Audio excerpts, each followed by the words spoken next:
Assalamualaikum warahmatullahi wabarakatuh. Selamat pagi anak-anak. Bagaimana keadaan kalian? Alhamdulillah baik. Seperti biasa, sebelum kita mulai kegiatan pada pagi hari ini, mari kita berdoa terlebih dahulu. Berdoa menurut agama dan kepercayaan masing-masing. Berdoa dimulai. Berdoa selesai. Baik, langsung saja Bapak absen. Hari ini siapa yang tidak berangkat? Rahmat Suhartanto tidak berangkat. Sakit. Oh, tadi WA. Berarti nanti suratnya suruh menyusul ya, nanti kasihkan ke Bapak. Semuanya selain Rahmat berangkat semua. Oke. Nah, nanti absen tanda tangan ya. Ntar keliling muter. Baik. Untuk pembelajaran hari ini kita akan belajar tentang cerpen. Itu cerita pendek.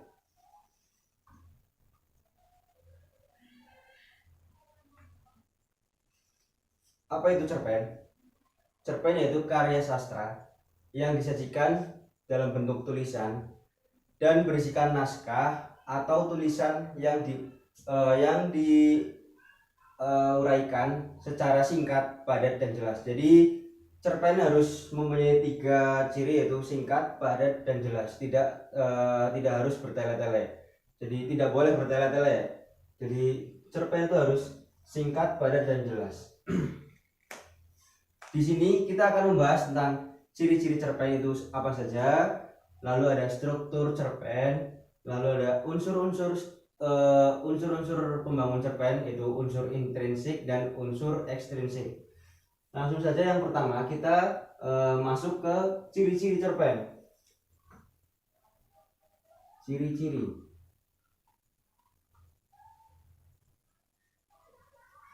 Ada yang tahu apa saja?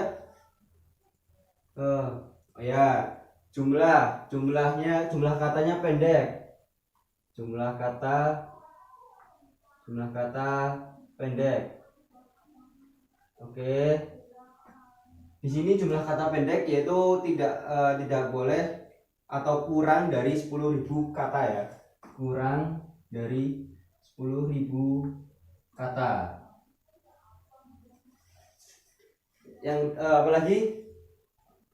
Isi harus singkat. Ya, isi harus singkat. Jadi seperti pengertian cerpen tadi, isi dari cerpen itu harus singkat, padat dan jelas. Isi harus singkat, padat dan jelas. Lalu apalagi? Ceritanya berdasarkan pengalaman. Ya, terus pengalaman atau bersifat fiksi, berarti berdasarkan pengalaman.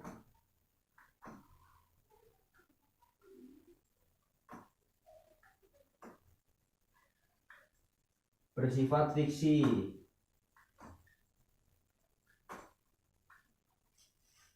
Ada lagi? Harus ada ya, mana? Konflik, betul. Harus ada konflik. Jadi kalau kita membuat cerpen, kita harus memunculkan konflik. Sebelum konflik, kita harus mempunyai gagasan dulu tentang pengalaman seseorang atau pengalaman pribadi kita. Lalu kita ambil konfliknya, yaitu tentang apa, dan setelah itu kita buat cara penyelesaian konfliknya. Jadi kita harus pintar-pintar berkreasi. Harus ada gagasan, terus ada munculnya konflik,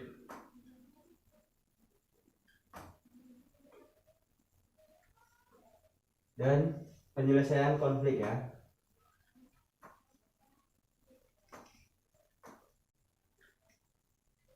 Oke. Jadi ini beberapa ciri-ciri.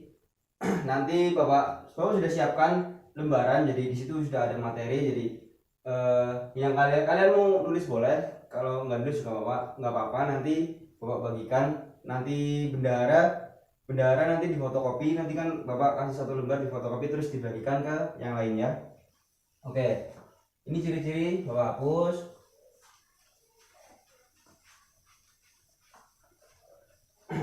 Kita lanjut ke yang kedua, struktur cerpen.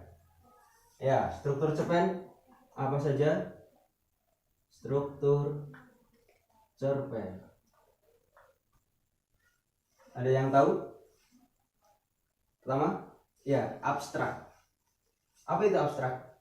Abstrak itu benar, abstrak. Abstrak itu gagasan utama. Jadi sebelum kalian membuat cerpen, kalian harus mempunyai pemikiran, harus mempunyai pandangan, yaitu gagasan utama. Kalian akan membawa cerita itu kemana, dari mana sampai mana, terus munculnya konflik, penyelesaian, dan habis itu pembaca dapat memetik suatu pengalaman dari cerita kalian. Yang pertama abstrak, yang kedua orientasi. Betul. Orientasi yaitu setelah abstrak, setelah kalian menentukan gagasan utama, kalian harus mempunyai dengan orientasi ini berkaitan dengan waktu, suasana, dan tempat. Jadi dalam kalian membuat orientasi, kalian harus menjawab pertanyaan kapan cerpen itu, cerita itu terjadi, lalu bagaimana ceritanya, bagaimana suasananya, lalu di mana tempatnya. Jadi kalian harus spesifik seperti itu. Lalu ada komplikasi. Yang ketiga komplikasi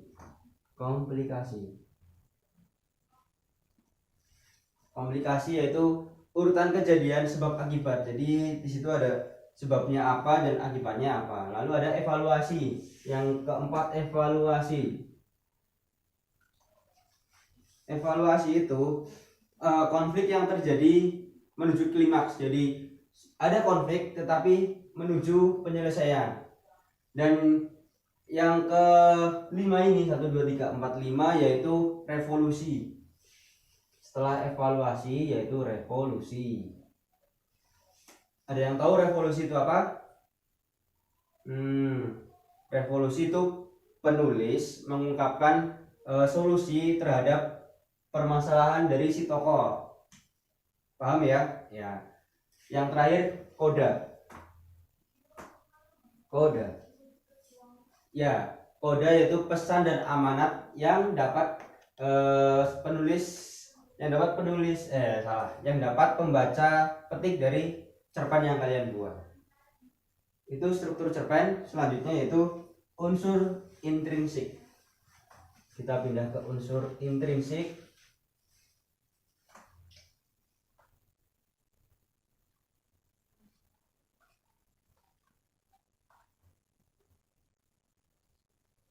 Oke. Ada 7 unsur intrinsik. Yang pertama ada tema. Lalu tokoh. Pertama tema, tokoh atau penokohan.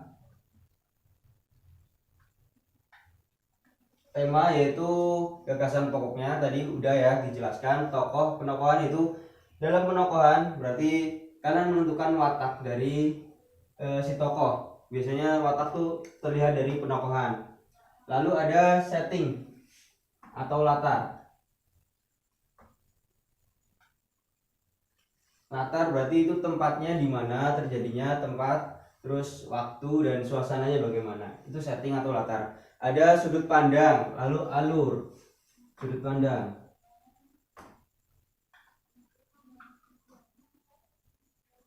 Sudut pandang di sini yaitu sudut pandang orang pertama, orang kedua, orang ketiga. Itu aku, dia, atau nama seseorang.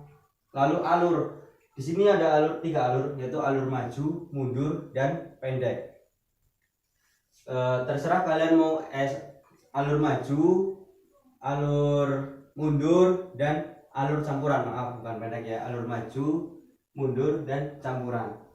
terserah kalian mau membuat alur dari belakang dulu lalu ke depan atau dicampur-campur juga bisa. Itu berarti 1, 2, 3, 4, 5. Yang keenam yaitu ada amanat. Setiap kalian membuat cerpen, kalian harus mempunyai amanat atau pesan yang terkandung dalam cerita tersebut. Jadi kalian menyampaikan sebuah amanat supaya sang pembaca itu dapat memetik suatu hikmah dari cerpen yang kalian baca. Yang terakhir juga ada gaya bahasa.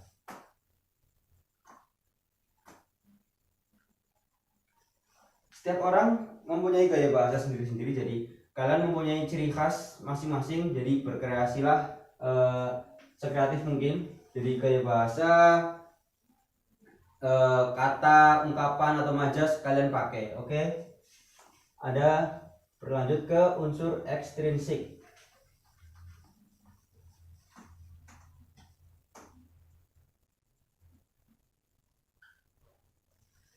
Unsur ekstrinsik yang pertama yaitu ada latar belakang pemahaman pembaca. Mengapa latar belakang pemahaman pembaca? Mengapa cerpen itu dibuat? Pemahaman pembaca ya.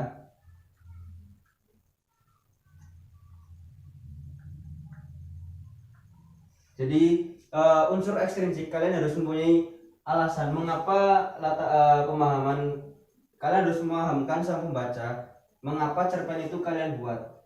Jadi ceritanya kenapa kok kalian mengambil cerita itu dan sebagainya. Lalu ada latar belakang dari pengarang. Latar belakang pengarang.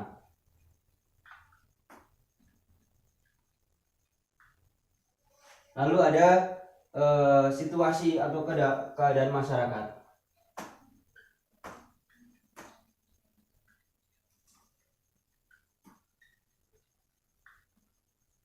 Di sini situasi atau keadaan masyarakat yaitu berkaitan dengan sosial, budaya, politik, teknologi atau perekonomian. Jadi begitu.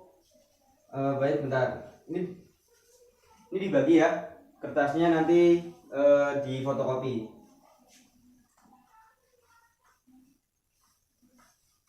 Selanjutnya bawa nih media yaitu permainan.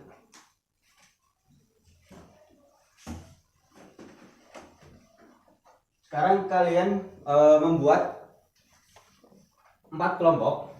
Jadi nanti masing-masing kelompok maju, nanti ini dikocok. Terus kalian perwakilan maju memilih dari salah satu kartu ini. Apabila kalian mendapatkan angka seperti ini, berarti kalian mendapatkan soal ini. Dan berikutnya juga jika mendapatkan yang bulan 2, 3, 4, 5, 6, berarti kalian mendapatkan masing-masing soal ini. Tapi kalau semisal perwakilan kalian maju kok mendapatkan kosong, berarti perwakilan kalian tidak bisa mendapatkan soal ini, berarti diganti kelompok berikutnya. Nanti yang semisal dapat menjawab pertanyaan dari Bapak di sini nanti akan mendapatkan nilai tambahan. Bukan hanya perwakilannya saja, tapi satu kelompok mendapatkan nilai tambahan. Oke. Jadi permainannya seperti ini. Ini dikocok. Terus kalian pilih. Misal kalian pilih ini kosong, berarti nanti perwakilan diganti kelompok lain. Terus apabila kalian milih mendapatkan angka 4 ya, kita buka soalnya 4.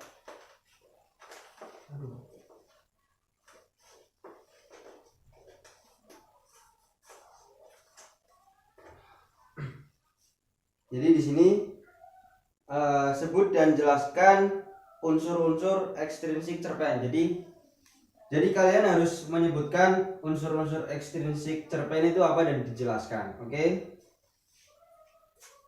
Baik, itu nanti kita main gamenya. Selanjutnya, untuk penugasan minggu depan, kalian silahkan berkreasi sekreatif mungkin membuat cerpen. Jadi nanti minggu depan itu cerpennya sudah jadi besok kita koreksi, kita bacakan masing-masing. Jadi kita bacakan lalu dikoreksi kurangnya apa, mungkin gaya bahasanya, mungkin majasnya atau gimana, nanti kita koreksi. Jadi kalian harus berkreasi sekreatif mungkin untuk membuat cerpen, entah itu dari pengalaman hidup kalian atau pengalaman hidup orang lain. Jadi jadikanlah cerita tersebut menjadi karya sastra, berkaryalah. Jadi itu saja. Selamat jumpa lagi di minggu depan dengan cerpen-cerpen kalian yang sudah kalian buat. Mungkin ada pertanyaan tentang tadi unsur intrinsik, ekstrinsik, atau struktur, ciri-ciri. Oh sudah ya, nanti itu kan sudah bawa bagi, itu nanti difotokopi ya Mbak.